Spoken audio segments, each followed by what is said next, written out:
Live with Michael Warnken. Michael. Well, welcome to On Second Thought. Another kind of edition of Take Back America. We need ways to take back control of our country. Frankly, I don't feel we have any control of our country. With me today in the studio live here is Michael Warnken from Santa Barbara, who's got an interesting lawsuit he's filed in November of 2008. Welcome to the show, Michael. How you doing? So you spent, what, 2 months, 6 months, 3 years researching this lawsuit? Yeah, I hate to say it, but I'm feeling like all in all it's about 5 years, probably in total. 5 years. In total researching. Researching. And what is this lawsuit? Do we see a copy of it? Well, here's the copy of it right here. This is just the bare pleading. Yeah, that's the bare pleading. It doesn't even have the attachments to it. this is only a half-inch thick, Michael. Yeah, but unfortunately, this whole box here represents 4 copies of. But with the whole box, it's like closer to a foot thick. Yeah, it's easily right, that thick. A foot thick. That's a big lawsuit. Why are you suing the Governor Arnold Schwarzenegger of California?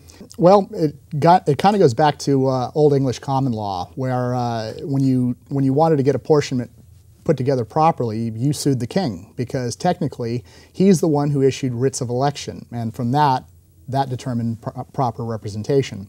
It's a holdover. You do the same thing today. You either take a suit against the governor or you take a suit against the Secretary of State. So, you know, I've named both of them, but you go by order of power, so the governor's first. So basically, I looked through your lawsuit. You're saying basically back in 1855, 54 era, they expanded the state legislature from 36 to 80. And we had 2 congressmen for the whole state. Yes. And 80 state assemblymen. Yeah. Now it's 150 years later. We still only have 80 state assemblymen, but the population has gone up from what to what? Well, initially in 1848, we had the Treaty of Guadalupe Hidalgo, and that set up the boundaries between California and Mexico. And after that, we formed our own constitution, and the constitution said that California's assembly will have 30 to 80 people.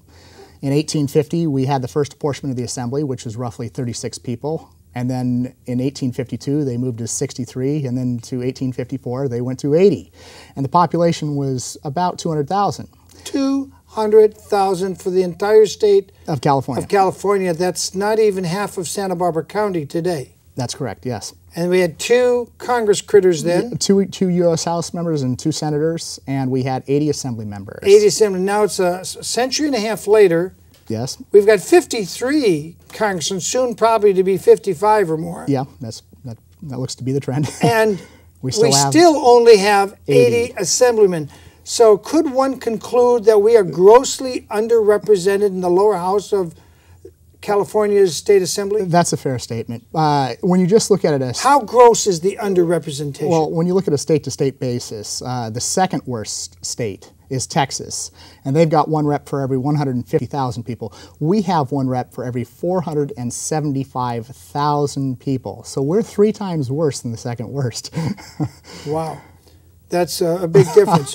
What should the ratio be if we had maintained the same ratio they had 150 years ago with 80 assemblymen for 200,000? What would be the number today? Well, when they did the increases, they maintained a ratio of about 1 for every 2,500 to 3,000 people. So 1 rep for every 2,500. And the founders even expected that. They said each U.S. House member should represent approximately 30,000 people. And they said for the lower chamber in each state, about 8 or 10 to 1 is what they suggested in the Federalist Papers. And I think it was Federalist 56 that said that. Wow. Yep. So we would need a minimum of 3,000 state assemblymen. Well, to get the ratio of 3,000 people to 1, you would need 12,000. 12,000? 12,000, yes. Where would we hang them? From which chandelier in the assembly room? Where would they meet? In the Cow Palace? Well, Arco Arena is not far from the Arco Arena in Sacramento. I mean, seriously, I think people have a hard time believing you could have a state assembly of 12,000, but based on the population, Yeah. it seems you're right. Well, the other thing is that when you look at the eastern states, what happened with a number of them is when their chambers got what they felt was too big, they invoked Article 4, Section 3 of the U.S. Constitution, and they split the state.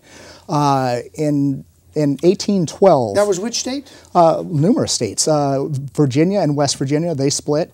Or in 1812, Massachusetts had 749 House members, and they split into Massachusetts and Maine. So approximately 215 went to Maine, and the other 500 stayed in Massachusetts. And then they continued to increase again up to about another 650. I followed the tracings. They somehow backed it off down to 160, which they have today. But they were as high as 650. But 749 is the largest chamber, and it was about one rep for every 150 people.